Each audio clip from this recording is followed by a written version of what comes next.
Do you know that some of the biggest lessons that you will learn in life won't come from study and won't come from research, but will come from being around other people?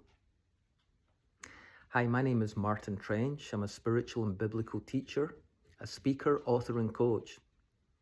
And we've been looking this week at knowing God, knowing yourself, and today we're looking at knowing others.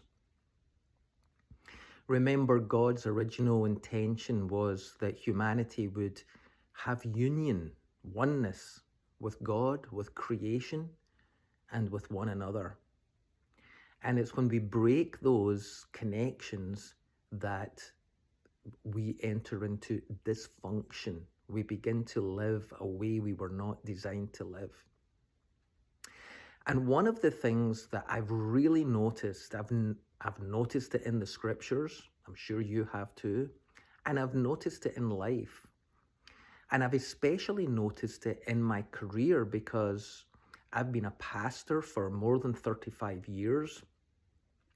And I've seen a lot. I've seen Christians who were brought up in Christian families, sometimes in healthy ones and sometimes in unhealthy ones, sometimes in theologically safe churches and sometimes in theologically toxic churches.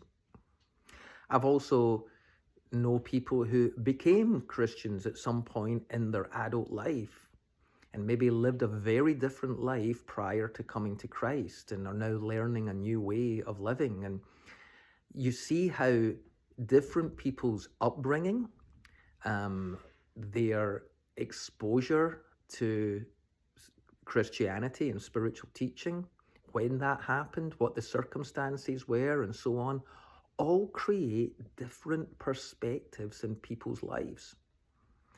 And both in the scriptures and in real life, I've noticed that the more religiously rigid people become, the less they interact with people who are different to them. You know, there's a whole religious bubble created, and it's like only mix with the people in our bubble. Don't mix with the people outside of the bubble because they're dangerous, you know. They might lead you away from God. But if becoming friendly with someone is going to lead you away from God, then maybe your connection to God is not what it should be. You know, Jesus broke the religious mold over and over again.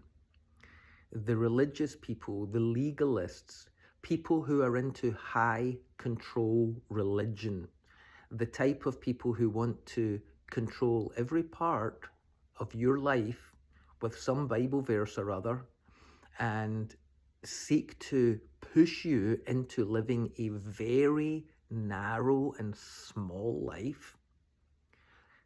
They don't like you being exposed to people outside of that bubble. And yet, Jesus continually mixed with people outside of the bubble that the religious people, the Pharisees and teachers of the law, thought he should mix with. He mixed with sinners, tax collectors who were friends of the Romans but enemies of the Jews. He mixed with sex workers and drunkards. He mixed with highly educated people like Nicodemus, and he mixed with fishermen who just worked on their boats every day. He mixed with Samaritans. He even crossed the border into Syria and mixed with Syrians. Jesus was open to human beings. And, you know, when I think about my life, I have lived in 4 different countries on 3 different continents. I have visited 29 different countries, some of them 3, 4, 5, 6, even 7 times. So I've got to know those countries a little bit. I have been to the wealthiest of nations, and I've been to the poorest of nations. And you know what I've discovered? There are good people and bad people in every nation, in every culture, in every religion, in every church. And I've discovered that the more I open my mind to other perspectives than the one narrow path that I've lived, when I connect with other people and I'm able to see the world through their eyes and how they see things differently from me, do you know what that does? It dissolves all the judgmentalism that you have. It takes away that superiority that you're somehow better than other people. It completely blows open that high control religion where it's only me and my tiny little group. I once heard a Christian man say that he no longer goes to such and such a place where there was shops and businesses and so on, because there were too many people of colour there now. He didn't use the phrase people of colour. I am not using the phrase that he used about them. And this man was supposedly a Christian.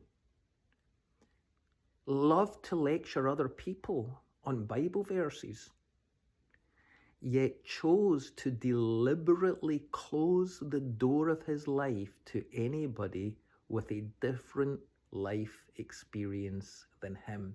It was too threatening to his little security blanket of his faith that he needed. Only be surrounded by a small group of people at all times. People, that might be modern day evangelical industrial complex culture, but that's not the culture that Jesus lived under. I encourage you, get to know people. Get to know people that are different from you. Broaden your horizons and see the amazing diversity that God has created. It will truly enrich and enhance your life. And hey, if you want to connect with people who are exploring things like this, go to martintrench.com. Have a look at my school community there. And if you join us there, you'll be joining a great group of people who are on a journey together to broaden our horizons spiritually, biblically, theologically, and relationally. I hope you can join me there.